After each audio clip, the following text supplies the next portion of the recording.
What's going on, you guys? AJ Tucker here with AJ Self Defense, man. And today I want to talk about the story of Lee Heffernan. First off, I want to thank everybody. The other day I had like a little TikTok confusion to where a couple of my videos had 0 views. And I'm not in this for the views. It just seemed very weird. Some of you guys let me know that I was possibly shadow banned because of the topics that I was talking about. And I was just doing a little mic check. And I appreciate you guys yesterday for coming through saying, hey, man, we still hear you. I didn't even realize a couple of you had you on my For You page. So that was pretty cool, man.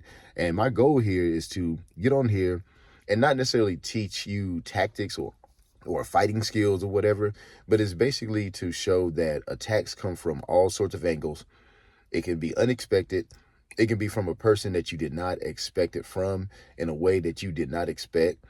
You don't know how much hate somebody is holding for you, and you just got to keep your head on the swivel. So this story right here is about Lee Heffernan. It happened a couple of years ago.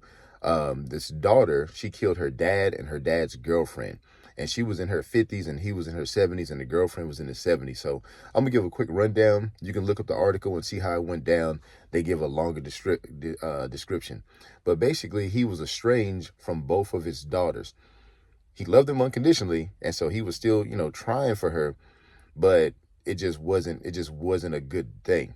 And so she was a real estate agent, and he had a beachfront home, and she ended up listing the home, but the home did not sell. So he basically fired her as a real estate agent. It's like, hey, if you're not doing your job, if the home is not selling, and it should be, something is up. So basically he had her delist the home, and he listed it with somebody else. And the home sold for like 1.7 or 1.9 million. So whatever that realtor was doing, it was on their job, on their grind, and they got the thing sold.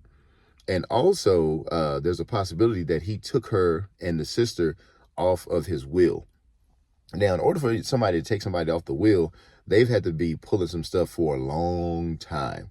It's not said that she knew that she was off the will or not, but basically a little bit after the home was under contract. It was under contract for like $1.9 million or something like that.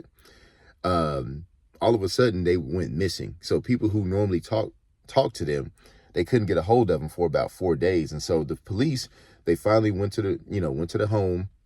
They forced their way in because something that they saw, and it was horrific.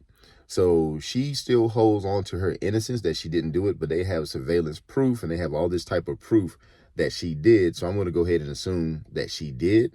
And so normally I always say allegedly, but this case has already been closed. So she goes into the home and she shoots them both in the mouth. And the reason why she did that is so they wouldn't die. And she stabbed her dad 51 times and stabbed the girlfriend 39 times. That's just crazy. That's his daughter, man. You never know. Normally the daughter is taking care of the older parent. You know what I'm saying? But the reason why I talk about this stuff, like I said, because an attack can come from anywhere, anybody, at any time. You never know. But there's always some type of signs and symptoms that somebody is capable of doing that. And you just got to look at your relationship. You got to look at how things are going down between you guys.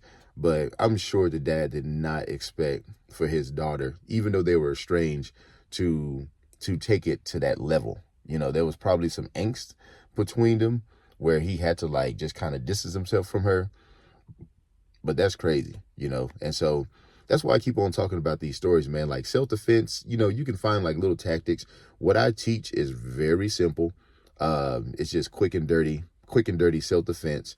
But when these stories come about, the reason why I talk more about these stories is so people can see how many different angles and how many ways an attack can come and where they come from.